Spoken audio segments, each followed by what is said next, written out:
Dear Yorubas, I am here to challenge you. Can anyone among you sincerely tell me how the Igbos has offended you?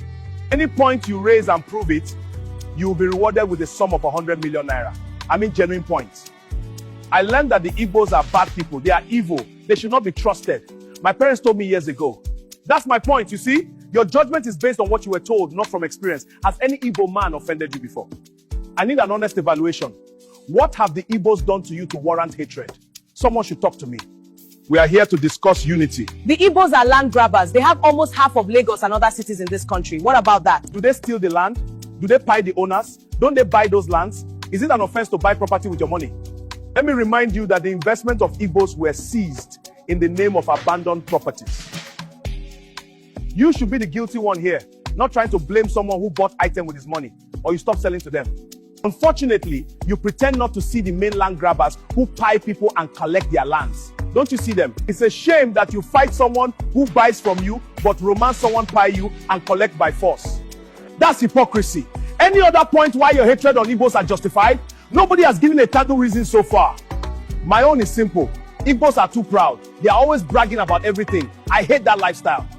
My dear, don't be intimidated by the Igbos lifestyle. Yes. We are proud for a reason. Imagine being successful with 20 pounds. Right. We were given 20 pounds to start life, and today we have turned the 20 pounds to billions of naira. Won't you brag about it?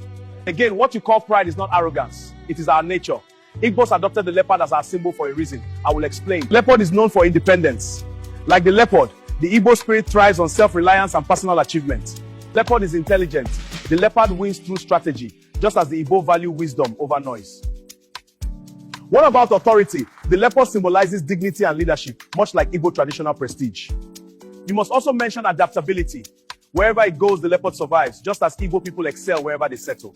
Think about quiet strength. The leopard moves silently but acts decisively, reflecting Igbo strength through results. We must mention courage. The leopard does not fear confrontation, mirroring the Igbo history of resilience and defense. Most importantly is identity. The leopard's unique marks reflect the Igbo pride in culture, heritage, and identity. You can see that what you misjudge as pride and arrogance is just our nature. In is in our vein. No apology to anyone. Shall we proceed with my question? Tell me what Igbos have done wrong to you that make you to hate them so much. The Igbos said that Lagos is no man's land.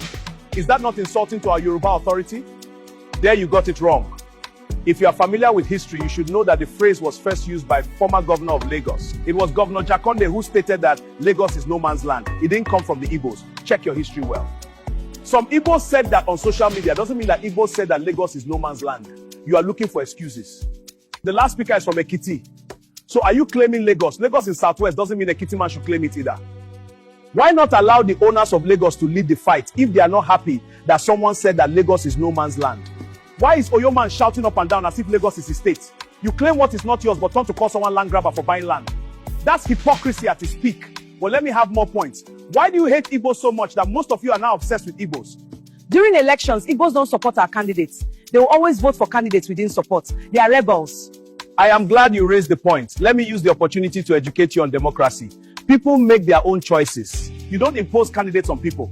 On the part of Igbos, an Igbo doesn't support substandard leaders or unaccountable leaders. They go against any leader who is not standard enough. The Igbos are Republican in nature. They always go for the best, even at village level. Any other point to justify your hatred on Igbos? No point raised so far has been meaningful enough. I need points that make sense. Igbos destroy Lagos properties during NSAS protests. Is that reason not good enough to justify our hatred on them? Honestly, you are being unfair to Igbos. How was that Igbos protest? Remember, the protest started at Warri before circulating to other parts of the country. Warri is not Igbo land. Then in Lagos, it was peaceful until there was shooting at Lekki toll gate. Most conveners of the protests were Yorubas. So, how did you turn to blame Igbos on the protests against SARS brutality, which affected everyone in the country? This is one of your propaganda against Igbos. That was how some of you linked the Kwara issue to IPOB. Your media used propaganda to tag 1966 coup and Igbo coup, even when the participants of that coup have come out openly to debunk it. You insist that Nzogu was an Igbo man that plotted coup, yet you turn to say that Nzogu's village in Delta is not Igbo. You said that Aguiyi is the cause of Nigerian problem. How? Aguiyi introduced unitary system, but go on changing federalism. We've had other military regimes and democracy since then, yet you still blame a man that left the world 60 years ago. What a shame. You keep talking about the coup that happened 60 years ago, but you are afraid to talk about the one that almost happened this year. Cowards! Your propaganda against Ojukwu is that Ojukwu caused civil war. You don't even mention that Gowon failed to implement Aburi Agreement. In Aburi, Ojukwu and Gowon agreed on restructuring where every region would control its resources. But your father refused. You know that this was what caused the war, but you have refused to talk about it the way it is. You shy away from the truth. And now you are asking for the same restructuring which your father rejected 60 years ago. Is that not hypocrisy? Think about the Igbos must go protest you have always agitated for. We claim one Nigeria, yet you harbor such thoughts in your heart. Well, for sure, Igbos will leave Lagos one day. But remember the street of Lagos during Christmas period. You think you can survive without Igbos? How many Igbo man's shops have you demolished? How many of their buildings have you destroyed? What about shops that got burnt? Remember, they bought those properties with their money. They invested heavily on those places. Yet, you keep destroying them. Your mother said it in 2019 that you